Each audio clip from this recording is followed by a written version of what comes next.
ഇപ്പൊ സർവ്വസാധാരണമായിട്ട് നമ്മുടെ ഇടങ്ങളിൽ എല്ലാവർക്കും ഉറക്കമില്ലായ്മ അല്ലെങ്കിൽ ഉറക്കക്കുറവ് ഒരുപാട് പേര് ഫേസ് ചെയ്യുന്ന ഒരു ബുദ്ധിമുട്ടാണ്. എന്തെല്ലാമായിരിക്കും ഇതിന്റെ പ്രധാന കാരണങ്ങൾ? നമ്മുടെ ഉറക്കത്തിൽ പോയി കിടന്നിട്ടുണ്ടെങ്കിൽ, രാത്രിയായി പോയി കിടന്നിട്ടുണ്ടെങ്കിൽ ഉറക്കം കിട്ടാതെ വരുന്നു. അല്ലെന്നുണ്ടെങ്കിൽ ചിലപ്പോൾ ഒന്ന് ഉറങ്ങിയിട്ട് ഒരു സമയം കഴിയുമ്പോഴത്തേനും, ഒരു 2 മണി 3 മണി കഴിയുമ്പോഴത്തേക്കിനും ഉറക്കം തെളിയുന്നു, പിന്നീട് അങ്ങോട്ട് തീരെ ഉറങ്ങാൻ പറ്റുന്നില്ല. അല്ലെന്നുണ്ടെങ്കിൽ ഉറങ്ങുന്നുണ്ട്, പക്ഷെ ആ ഒരു ഉറക്കം ഒരു സമാധാനപരമായിട്ടുള്ള ഉറക്കം ആവുന്നില്ല. അങ്ങോട്ടും ഇങ്ങോട്ടും ഒക്കെ തിരിഞ്ഞു കിടന്ന്, തിരിഞ്ഞും മറിഞ്ഞും കിടന്ന് നേരം വെളുപ്പിക്കുന്നു. ഇങ്ങനെയൊക്കെയാണ് ഈ ഉറക്കക്കുറവ് അല്ലെങ്കിൽ ഇൻസോംനിയ പ്രസന്റ് ചെയ്യുന്നത്. അപ്പം ഇതിന്റെ കാരണങ്ങൾ എന്ന് പറഞ്ഞിട്ടുണ്ടെങ്കിൽ ഒരുപാട് കാരണങ്ങളുണ്ട്. ഏറ്റവും എന്താണ് റീസെന്റ് ആയിട്ടുള്ള കാരണങ്ങൾ അല്ലെങ്കിൽ അക്യൂട്ട് ആയിട്ടുള്ള കാരണങ്ങൾ എന്ന് പറയുന്നത്, ചിലപ്പോൾ നമ്മൾ ഏതെങ്കിലും ഒരു യാത്രയൊക്കെ പോകുന്നത്, യാത്ര ചെയ്യുമ്പോൾ ആ ഒരു സമയത്ത് നമ്മുടെ ആ ഒരു സെക്യൂരിറ്റിയുടെ പ്രശ്നം ഉള്ളത് കൊണ്ടും ഒക്കെ ചിലപ്പോൾ ഉറക്കം നഷ്ടമായി എന്ന് വരാം. പിന്നെ റൂം മാറിക്കിടന്നാൽ ചിലർക്ക് ഉറക്കം നഷ്ടപ്പെടാറുണ്ട്. അതുപോലെ തന്നെ ചില രോഗങ്ങൾ, ചെറിയ ചെറിയ ജലദോഷപ്പനിയൊക്കെ വരുന്നത് കൊണ്ട് ചിലപ്പോൾ ഒരു മൂക്കടപ്പും അങ്ങനത്തെ ബുദ്ധിമുട്ടുകൾ വരുന്നതുകൊണ്ട് ഉറക്കം നഷ്ടപ്പെടാം.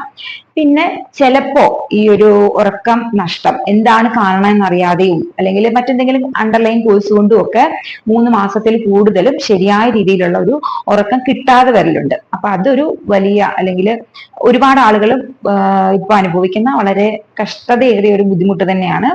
അപ്പം ഇതിന്റെ കാരണങ്ങൾ എന്തൊക്കെയാന്ന് ചോദിച്ചിട്ടുണ്ടെങ്കിൽ, ഏറ്റവും പ്രധാനമായിട്ട് ഇന്നത്തെ കാലത്ത് ഏറ്റവും പ്രധാന കാരണം മൊബൈൽ ഫോണ്, TV അല്ലെങ്കിൽ കമ്പ്യൂട്ടർ പോലെയുള്ള സ്ക്രീൻഡ് ആയിട്ടുള്ള ഒബ്ജക്റ്റ്, അങ്ങനത്തെ ഒരു സ്ക്രീനിലേക്ക് ഉറങ്ങാൻ പോകുമ്പോഴത്തേക്കും ഒരുപാട് സമയം നോക്കിയിരിക്കുന്നതുകൊണ്ടാണ്. അപ്പം ഇത്തരത്തിലുള്ള ഉപകരണങ്ങളിൽ നിന്നും ബ്ലൂ ലൈറ്റ് നമ്മുടെ കണ്ണിലേക്ക് വരുന്നുണ്ട്. ഇത് നമ്മുടെ ബ്രെയിനിനെ, നമ്മുടെ തലച്ചോറിനെ കൂടുതൽ ആക്ടിവേറ്റ് ആക്കി വെക്കും. അത് നമ്മുടെ ഉറക്കത്തിന് ഭംഗം വരുത്തും. അതാണ് ഒരു മെയിൻ കാരണം. പിന്നെ എന്തെങ്കിലും ഫിസിയോളജിക്കൽ കാരണങ്ങൾ, പിന്നെ അലർജി, ആസ്മ പോലെയുള്ള ബുദ്ധിമുട്ടുകൾ ഉള്ളവർക്ക്, റെസ്പിറേറ്ററി അലർജി ഒക്കെ ഉള്ളവർക്ക് രാത്രിയിൽ ഈ പ്രശ്നങ്ങളൊക്കെ കൂടാനും ഉറക്കം നഷ്ടപ്പെടാനുള്ള സാധ്യതയുണ്ട്. പിന്നെ ശരീരത്തിലെ ചില ഹോർമോണുകളുടെ വ്യതിയാനം, എക്സാമ്പിൾ പറയുകയാണെങ്കിൽ തൈറോയ്ഡ് ഹോർമോൺ ഒക്കെ അധികമാണെന്നുണ്ടെങ്കിൽ ഉറക്കക്കുറവ് സംഭവിക്കാനുള്ള സാധ്യതയുണ്ട്. പിന്നെ സന്ധിവേദന ഉള്ളവർക്ക് രാത്രിയിൽ വേദന കൂടാനും ഉറക്കക്കുറവ് ഉണ്ടാവാനുള്ള സാധ്യതയുണ്ട്. പിന്നെ എന്തെങ്കിലുമൊക്കെ ആക്സിഡന്റ് സംഭവിച്ചിട്ട് ശരീരത്തിനൊക്കെ പെയിൻ ഉള്ളവർക്ക് രാത്രിയിൽ ഉറങ്ങാൻ കിടക്കുമ്പോൾ പൊസിഷൻ ശരിയാകാത്ത കാരണം വേദന വരാനും ഉറക്കം നഷ്ടപ്പെടാനും ഉണ്ട്. അതുപോലെ ചില മേജർ സർജറീസ് കഴിഞ്ഞാൽ അതിന്റെ ഭാഗമായിട്ട് ചിലപ്പം 3 4 ദിവസത്തേക്ക് ഉറക്കം നഷ്ടമായി എന്ന് വരാം. പിന്നെ ചില മരുന്നുകൾ, സ്റ്റീറോയിഡ്സ് ഒക്കെ കഴിക്കുമ്പോൾ അതിന്റെ ഭാഗമായിട്ട് ഉറക്കം നഷ്ടപ്പെടാനുള്ള സാധ്യതയുണ്ട്. പിന്നെ ദഹന സംബന്ധമായിട്ടുള്ള രോഗങ്ങളുള്ളവർക്ക്, GERD, അതുപോലെ പെപ്റ്റിക് അൾസർ പോലെയുള്ള ബുദ്ധിമുട്ടുകൾ ഉള്ളവർക്ക് രാത്രിയിൽ ഉറക്കം നഷ്ടപ്പെടാറുണ്ട്, ഇതിന്റെ പ്രശ്നങ്ങൾ മൂലം, ഇതിന്റെ ഒരു ബുദ്ധിമുട്ട് മൂലം. പിന്നെ മദ്യപാനം, കഫീൻ പോലെയുള്ള വസ്തുക്കളുടെ ഉപയോഗം, അതായത് കോഫി, ടീ പോലെയുള്ള സാധനങ്ങളുടെ അമിത ഉപയോഗം രാത്രിയിലെ ഉറക്കം നഷ്ടപ്പെടുത്താറുണ്ട്. പിന്നെ ചില മാനസിക പ്രശ്നങ്ങൾ, അമിതമായിട്ടുള്ള ഭീതി, അതുപോലെ ഉത്കണ്ഠ, ആകാംക്ഷ, ഇതൊക്കെ ഉറക്കക്കുറവിനൊരു കാരണമാകാറുണ്ട്. പിന്നെ വിഷാദ രോഗം, ഡിപ്രഷൻ പോലെയുള്ള മാനസിക ബുദ്ധിമുട്ടുകളിലും ഉറക്കക്കുറവ് ഒരു ലക്ഷണമായിട്ട് പ്രത്യക്ഷപ്പെടാറുണ്ട്. ശാന്തമായ ഉറക്കം ലഭിക്കുന്നതിന് ലളിതമായ ടിപ്സുകൾ വരുന്നുണ്ടോ?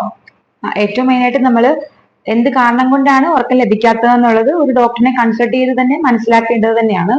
പിന്നെ ടിപ്സ് എന്ന് പറയുമ്പോഴത്തേക്കും നമ്മൾ സ്ലീപ്പ് ഹൈജീൻ എന്നുള്ളൊരു ഇത് പാലിക്കണം. അപ്പം നമ്മൾ പേഴ്സണൽ ഹൈജീൻ എന്താണെന്ന് അറിയാം, അല്ലെങ്കിൽ വീട് പരിസരമൊക്കെ ശുചിയാക്കി വൃത്തിയാക്കി വെക്കേണ്ടത് എന്തിനാണെന്നൊക്കെ നമുക്കറിയാം. പക്ഷെ ഈ സ്ലീപ്പ് ഹൈജീൻ എന്താണെന്നുള്ളത് ഒരു സംശയം തന്നെയാണ്, അല്ലെ?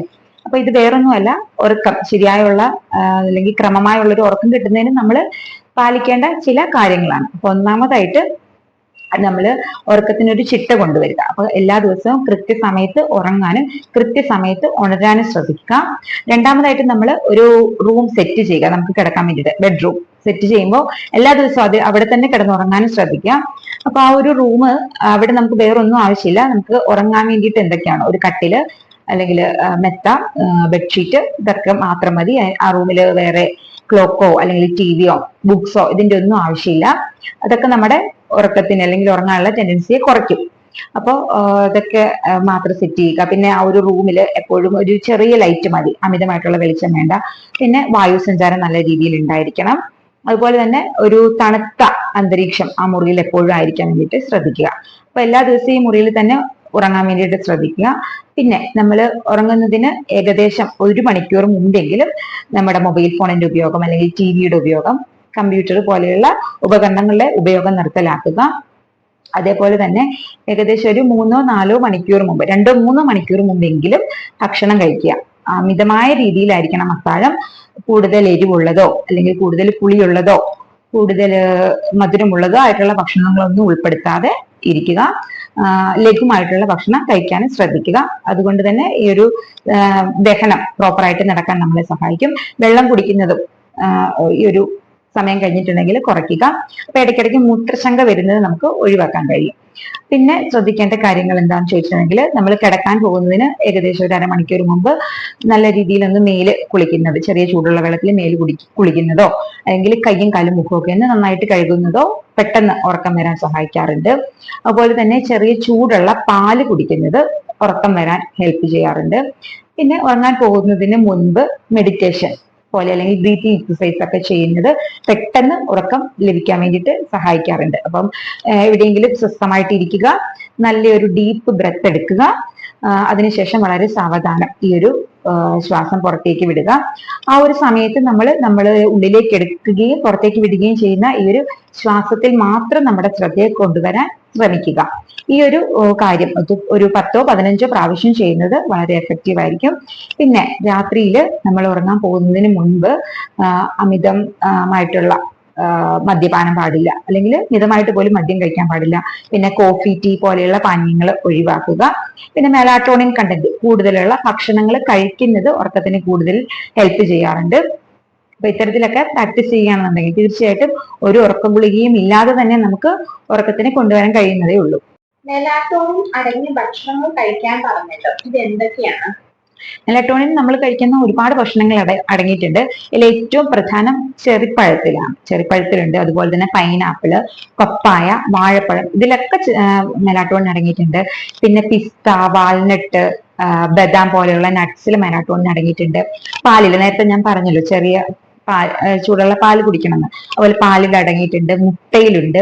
പിന്നെ സാൽമോൺ ഗ്രൂപ്പിൽ വരുന്ന മത്സ്യങ്ങൾ, ആവോലി, കിളിമീൻ, ചെമ്പല്ലി, ഏട്ട പോലെയുള്ള മത്സ്യങ്ങളിൽ മെലാറ്റോണിൻ ധാരാളമായിട്ട് അടങ്ങിയിട്ടുണ്ട്. പിന്നെ ചോളത്തിൽ മെലാറ്റോണിൻ ഉണ്ട്. അപ്പം ഇതൊക്കെ രാത്രിയിൽ നമ്മുടെ അത്താഴത്തിന്റെ ഭാഗമാക്കുകയാണെന്നുണ്ടെങ്കിൽ നമുക്ക് കുറച്ചും കൂടെ എഫക്റ്റീവ് ആയിട്ടുള്ള ഒരു ഉറക്കം കിട്ടും.